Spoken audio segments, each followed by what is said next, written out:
Hello and welcome. My name is Tom Lelyo with JetLife Aero, and today I'm joined by Anthony and Chris of Foxtrot Aviation. We're going to talk a little bit about keeping your aircraft clean and maintained very, very well, because these guys are actually detailers that work not just on the private jet level, but on the commercial level as well. We're going to learn a little bit more about what that industry is like, and a couple of tips for not just the owners of aircraft, but if you're looking to buy an aircraft, they're going to have some things for you to look out for while you're checking out the next purchase. So, gentlemen, welcome. Thank you so much for joining me. Great to be here. Thank you for having us. Well, why don't you guys go ahead and introduce yourselves? Tell us just like a little bit about your background with aviation. I understand aviation has been in your blood for a little while, and then dovetail right into about Foxtrot Aviation. Perfect. And I'll just start by saying this was not my kind of intended career path. It was the summer after my first year at Ohio State when I was doing an unpaid internship at Ultimate Jet Charters up at the Akron-Canton Airport. And like any college kid, you're looking to earn some beer money. And so I went to my mom and I said, what should I do? I really don't want to work at a restaurant. I still want to have my weekends free. And she told me, why don't you put up flyers to wash aircraft at the Northwest T hangars? And so I said, wash a car, wash a plane, whatever. I'm going to put some flyers up. And pretty soon we were off and running. I did a couple jobs and realized it was a lot of work. And surprisingly enough, back then I was very, very introverted. And so that's kind of where Chris came along. We hung out on our local lake on the pontoon boat, and I'll let Chris kind of take it off as to where we joined forces and went ahead. Hello, my name's Chris Stump, and partnered with Anthony back in the summer of 2010. Much like Anthony, my career path was going in a different direction. One of my passions that I have about myself is baseball umpiring. When I was really young, I started to umpire baseball when I was 12 years old. I had dreams, goals, and aspirations to make it to the major leagues one day. I was fortunate enough to make it to the minors. I did college ball. I was able to have some TV games, and teamed up with Anthony during all the craziness of everything. And it was one of those things I never thought I'd see myself doing. When he said, come clean private aircraft, I showed up at the terminal. I don't know what private aircraft were. I thought there was only one mode of transportation, is you have to go through security to get there. And boy, was I fooled. We were childhood friends. My great uncle, who was a very instrumental person helping us fight through those early days, were neighbors with Anthony's parents. And that bond really catapulted us to grow and deepen our relationship to where it is today. And it's super exciting because, as Anthony said, he was kind of the nerd of our high school class, the valedictorian. I was in the back of the teacher's lounge hanging out, kind of BSing, seeing what I can get my grade from that C to that B type of mentality. And that's just kind of been the fire and ice dynamic we've had for so long. And that morphed into Foxtrot. I showed up. Airplanes is a hard business to get into, cleaning them, because it takes a lot of time, a lot of dedication. And the most rewarding part of it is you see something that, doesn't look so appealing, and you can transform it into this diamond. And it's shiny, it's sparkly, and you can see and showcase your work.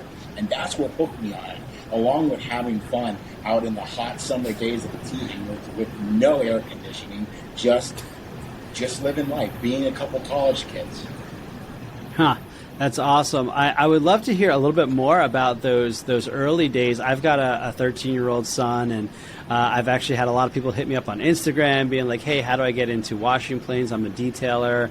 I'm kind of a hustler. Like, I'm just kind of curious, what is that like for someone, like practically speaking, what is it like for someone to introduce themselves, like maybe they did some detailing to a private plane owner, whether it's, a Mooney, a 172, or a Citation, or Phenom, or, something bigger. Like, what is that like, practically speaking? Is that a job that you, like, almost recommend to people who are passionate about aviation as a way to get their foot in the door? Go ahead, Chris. Well, I'll tee it up for you, Anthony. A lot of folks either get into aviation by being a line service technician or cleaning airplanes, right? That's kind of like the gateway to the aviation space. If you want to get into the aircraft cleaning part of it, I think you need two fundamental items. One, you need a washer and dryer that works. and parents that are willing to accept, the dirty clothes, the long nights and hours, and are extremely supportive of you. Because if you don't have those two items, you're not going to go very far.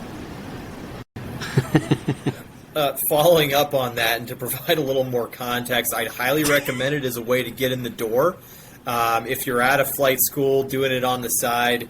If you're maybe an A&P school on your way to become a technician, I'd highly recommend it. In terms of making it a full-time business, I honestly, that's 50-50. We were extremely fortunate. We both lived with our parents until we were 25. We poured everything into the growth of the business in our early days, and there were some shaky times.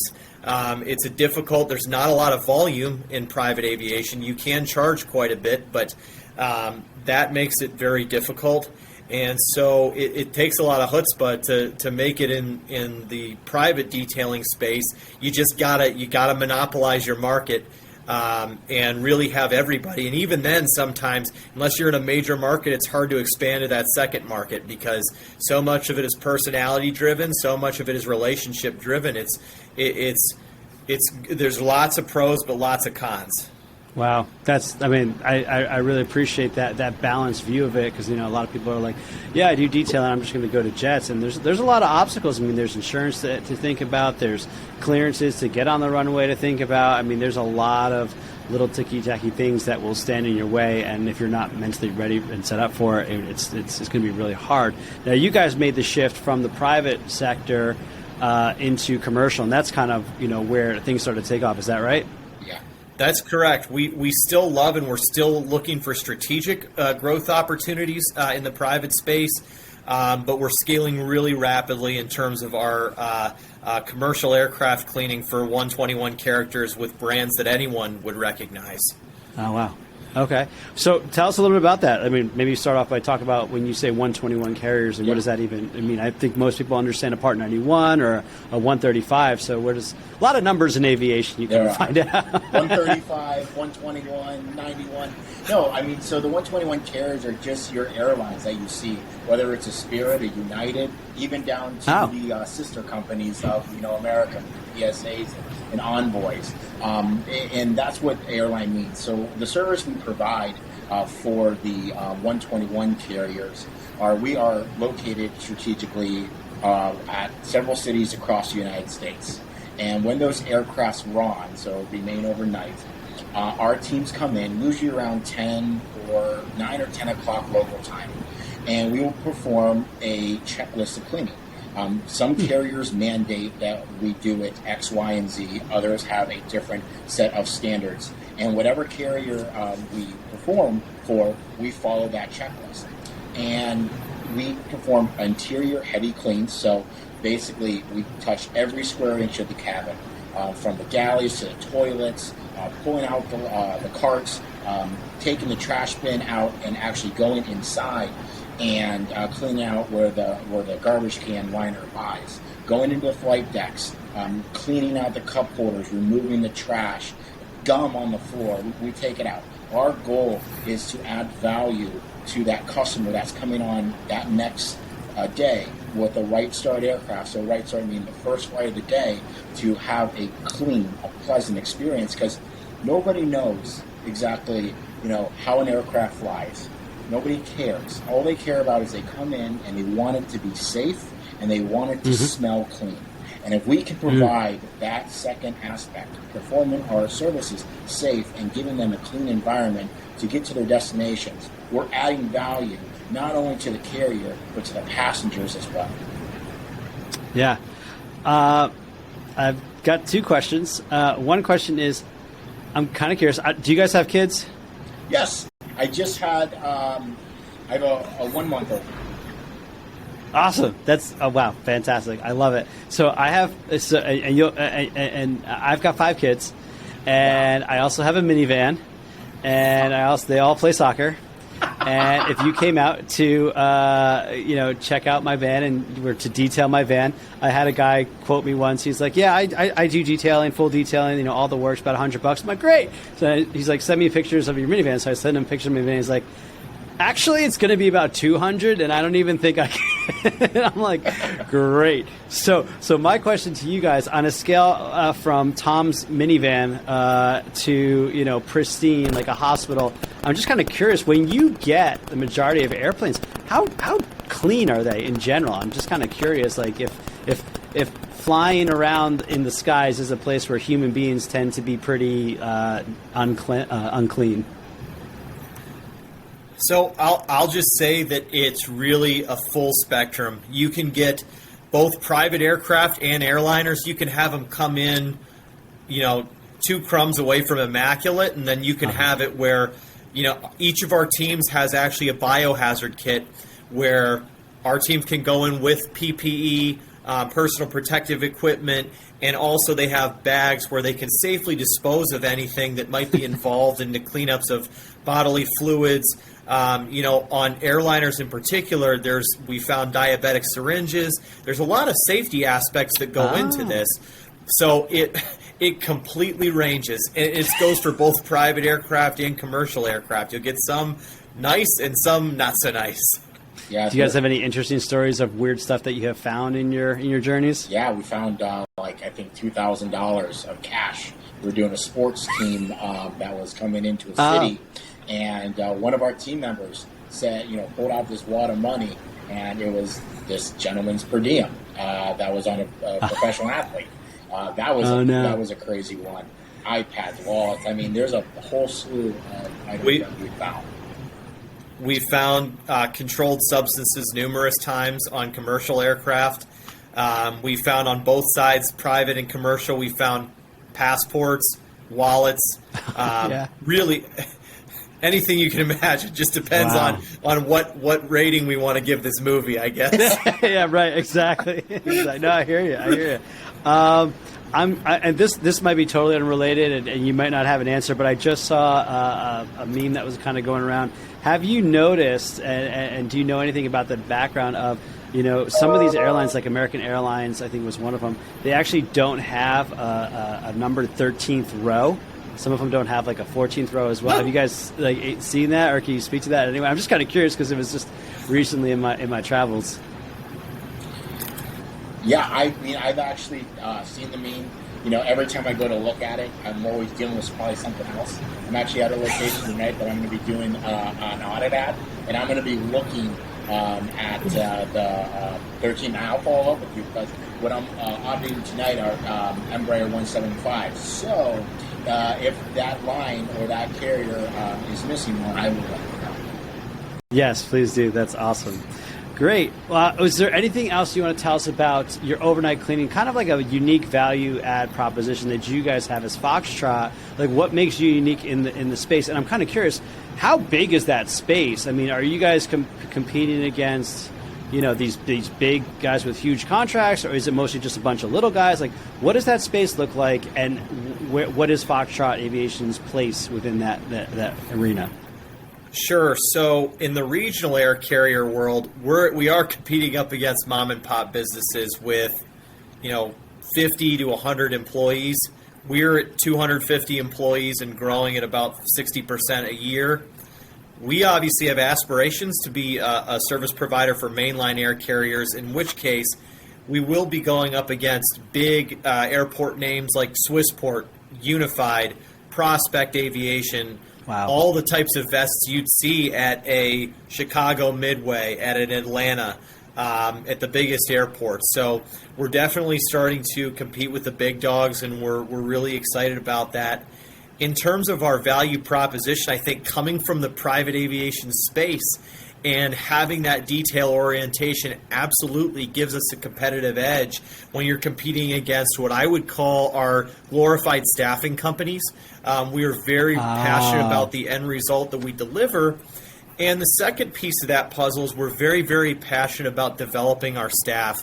We've got a fantastic in-house management and leadership training course that it takes our city managers 9 weeks to get through, and we just completed another 9-week course that our regional managers will go through that has some more advanced topics regarding communication, higher level leadership. Ray Dalio, Principles, just a phenomenal author for anyone in a business discipline can take lessons from. So kind of distilling key concepts and providing it in ways that our folks can benefit from. So that's one of our linchpins as we scale. Our number one product is our people. If we're not growing our people, we're not growing Foxtrot, because the last thing the customer sees is our crew either in Houston or in Dallas. Anthony and I cannot be everywhere, but we have to have our teachings live through us and have it go down to the team member level, because they are the ones doing and performing the work. And if we have the same teachings consistently time and time again, that's what our value proposition is. We do what we say when we're going to do it. Because at the end of the day, there is so much out there where you overpromise and you underdeliver. We want to showcase that we add value. We are extremely transparent in our auditing, our paperwork, what we do, how we do it, and we just want to provide the best service for the customer. And whatever the customer needs, we want to identify that, and we have so many solutions to help them achieve their goals. And it all comes down sometimes to price. As long as we can have our financial goals met, both with Foxtrot and on our client's side of the house, we're going to be an unstoppable partnership. Because one thing Anthony and I do not do is we do not stop. We consistently move the ball forward. We never settle for complacency. Because the minute you do that, there's somebody else out there waiting in line to come up and be where you're at. And that's what makes our dynamic more powerful than ever, is our drive to continue to improve, knowing that we do not have all the answers, but I can guarantee you within our network, we can find them. Yeah, no, I really appreciate that, especially the part about transparency. That's one of my core values, especially with JetLife Aerial. It's interesting, in aviation, I think transparency is really important. It's not always present, but I also think it's not always something that people think about, especially when it comes from an owner's perspective. They don't think, well, what if, and what are the different scenarios that could happen, and if they're not made aware of that through transparency and through honesty, they can get taken advantage of. And the fact that you care so much about your customers, that really resonates with me, because you can hear a lot about services and a lot about products that different companies use, but at the end of the day, like you said, it's a people business, and not only are the operators people, but obviously the people in the seats, and you guys clearly care about that and are vocal about that, and I think that's a huge thing in your favor. It absolutely is, because at the end of the day, if we don't have that as our core value with the transparency, we're no better than any other company out there. Some companies have the advantage because they roll up services, which is a disadvantage to a small growing business like us. And what I mean roll up services is like, say you're doing airline wide and they have above and below wing contracts. Well, that above and below wing contracts clearly gets rolled up in it.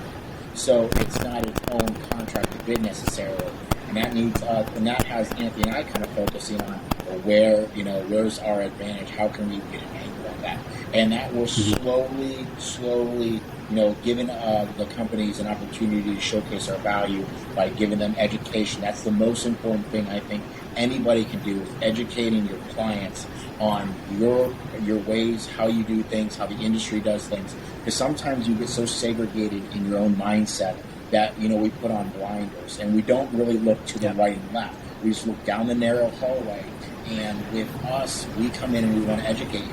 Whether we're right, wrong, or indifferent, it doesn't matter. As long as you have that knowledge, we can give you everything you're going to need to set up to be successful. And if it's not with us, that's great. Because at the end of the day, what we care more about is getting you satisfied with your service. Because we need to make sure that the aviation community continues to grow. The cleaning doesn't get a bad rap. And that's where we want to come in and showcase how we can do that.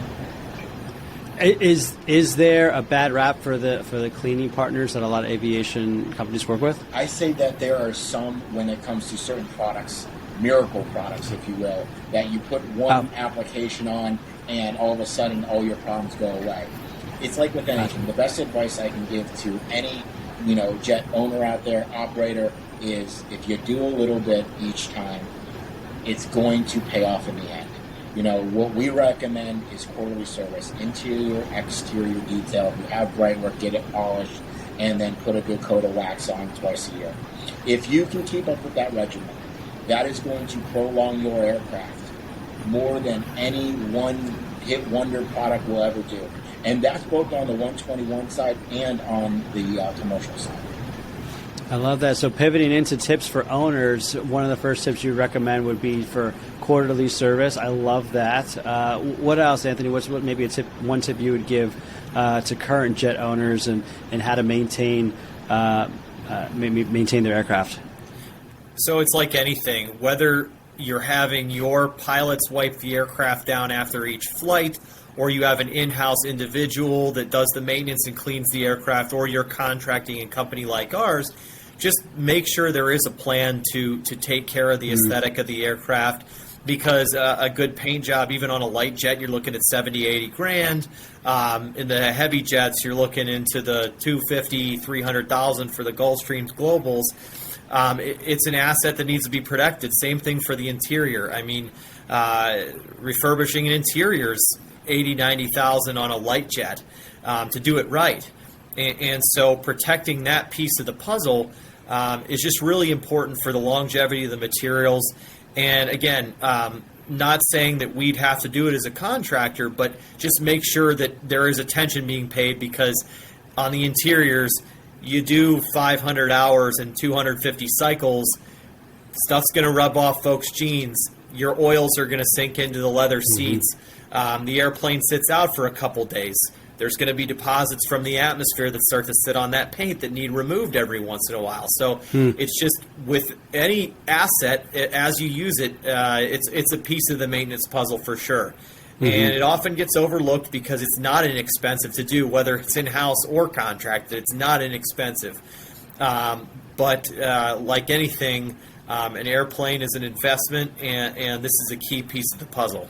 The best thing I can offer is any owner out there looking at an aircraft, light colors are not your friend. They may look appealing. They may look appeasing. It might look really cool. But to keep them clean is harder than it looks.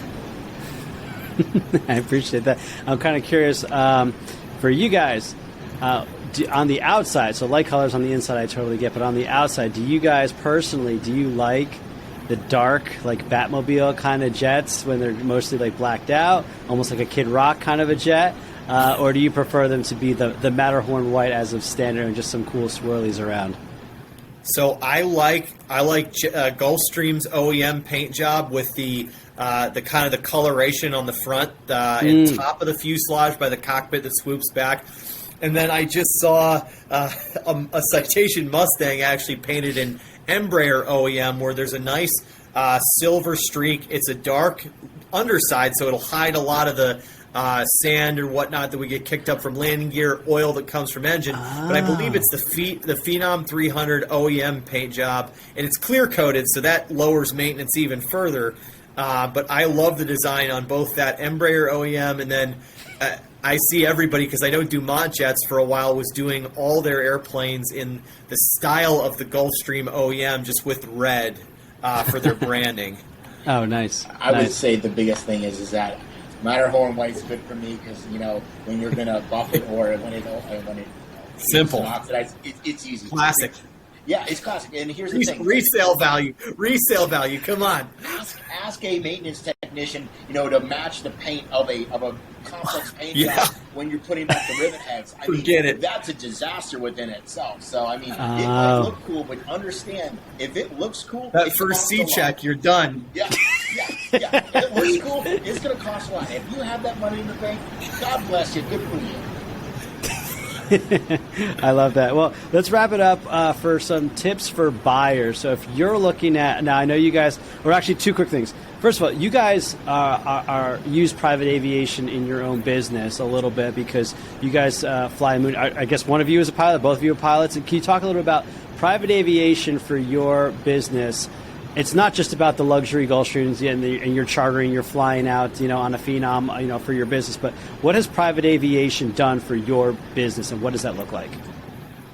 So when 2019 and prior, when we did exclusively Part 91, 135 private aviation, it let Chris and I have touch points everywhere. And even to this day, I have a trip tomorrow, and I am visiting Macon, Georgia, where we service a major OEM MRO. And then I'm stopping by GSP in Greensboro, South Carolina to meet with that team. And then the next morning I'm going to Nashville within a span of 36 hours. And Wow. there's no way to multiply executive talent and executive reach than a private aircraft. So if there's any business owner listening to this that doesn't utilize private aviation, it's something where you can find a model that's cost effective, whether it's managed with charter to offset the expense. But there's ways where you can do the private aviation game without having tons and tons of cash out of pocket every year. But it's something that can revolutionize your business, especially if culture is vital to your business. If you're a people-intensive business, it's something that can change the way that you conduct your affairs and again, multiply your reach. It's tremendous. And for someone that's interested in it from a passion perspective, Cirrus product is phenomenal.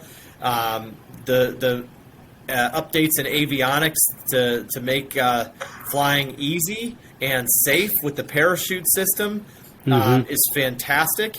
And I think it's a game changer. A lot of people do have that luxurious kind of predisposition towards the private aviation world, and obviously it's a spot where folks that have achieved a lot in their lives can enjoy a tremendous time advantage and privacy advantage.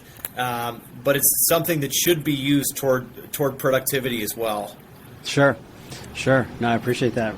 Well, let's wrap up with some tips for buyers. So if you guys are going to go buy an aircraft, what are some things that you look at, or maybe some tricks is not the right word, but some hacks that maybe a jet owner might have seen on YouTube to, maybe rub some like almonds into the woodwork or something like that. What are some things that maybe you've seen or that you could tell people that they should be looking at when they're checking out especially an older jet? So an older jet, look for folks that have put their engines on a plan.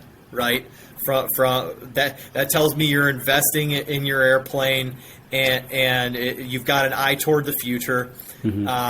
Like we discussed earlier, I want to see that there was just a thought towards cleaning, that it wasn't an afterthought. Because there's a lot of smaller folks that will just have a contract pilot for a citation, but make part of that contract that your pilot, even if you pay another $100 to the guy at the end of the flight, have them wipe it down, or hire a contractor to wipe it down after every flight.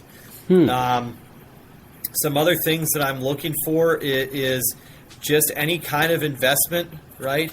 Whether it's an upgrade in avionics in an older jet that's saying, hey, I'm keeping this airplane RVSM good to go. I'm keeping the airplane ADS-B and ready to go into the future. Some of the older airplanes are actually getting some pretty nice Pro Line upgrades, T1000 upgrades. So it just shows me that there was capital behind the airplane versus a Citation 501 from South Florida that's the engines are timed out and you're selling it for $250,000. Did you see my listing? No, it's just looking for the care and feeding of the airplane. Yeah. It's like a boat. It's like a house. It needs capital investment. I can go out and buy a house for cheap, but then I'm going to have to put the value of my investment in that house to make it livable. Same thing with an older jet. You could get phenomenal, again, I'll go back to productivity out of an older jet with less capital outlay. Yeah. But it's all about finding one that's been maintained appropriately, that, again, the engines are in good shape, and that they've invested in the small things aesthetically and have kept the airplane clean in our perspective. Yeah. One of the things I look for, and it's I agree with everything Anthony said, but when I walk in to go look at an aircraft, I'm going to look at a few things. And number one is going to be the floor. How do they keep their hangar floor? It has nothing to do with the aircraft, right? But if they have epoxy missing, or if it's not clean, or if there's oil drippings on the floor that are just not from, that day, that tells me that there might be issues as I dive into the books, or I start unearthing the history behind everything, or something might be not taken care of properly. I try to use all my surroundings when I go in. Another one is if it is a jet aircraft or turbo, whether it is a King Air or it's going to have right work, the King Air with the boots, is I will go on the underside of the leading edge, and I will look to see if there's corrosion, because everybody will sit there and look right up top at the easy areas where it's not backbreaking. But if you get on a Gulfstream, I look all the way down at the end to where it goes up to the winglet, or on a Citation, I'd go right where at the wing root, where it connects to the fuselage, and I'll look and see if there's any corrosion down there. Because I can guarantee you that, we got in trouble for it in the way beginning, the first year, is only doing half the bright work. Why do the other? Nobody looks at it, right? But you have to understand that you're not doing bright work to make it look shiny. It's a maintenance event of preventative maintenance, right? I would also go into a lift, go all the way up to the tail, and I would look at the top areas and see if there's paint missing. I would look and see if there is corrosion up top there. I know that there is a main company that would not get the tops of their bright works done, and it ended up corroding, and $500,000 later versus a couple $100 for a bright work job.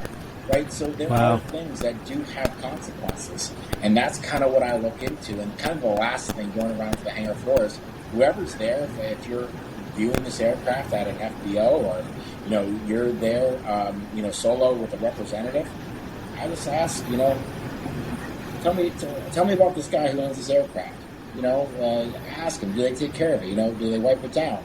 The line guys will tell you. They'll sing like nobody's varies. But it's a good thing, though, because at the end of the day, it's the perception that you're giving off. It's like you could have a really good aircraft, but the inside it could be really bad. Like, take the seats, move them back and forth. Look at the seat tracks. Right, there are many things that you can look at to see if that airplane is well maintained. And that is the job, of the watchful eye, I think, that Anthony and I have, is to uncover those pain points or potential pain points, get out ahead of them, and give that value back to the customer. Yeah, that's huge. Wow, those are fantastic tips. I love that. Thank you, gentlemen, so much. And I want to be respectful of your time. But where can people find out more information about yourselves or Foxtrot Aviation? Where do you want to send them to, or what do you want to tell them about what you guys are up to right now, so that we can promote that? So we're up on LinkedIn, Foxtrot Aviation. We have our website, www.foxtrotaviation.com. And we're on Instagram, Foxtrot Aviation Services. You can keep up to date with kind of all of our latest quality wins. Every month we highlight some key employees that have been doing a great job for us. So the lowdown's all there. That's awesome. Well, thank you very much, guys, for being here. Yeah, thank you. We have a lot of growth coming up in 23. Super exciting to do it. Our plate's full, and we cannot wait. Cool. Appreciate that. Thank you so much, guys. Hey, thank you, Tom. Much. Have a great day.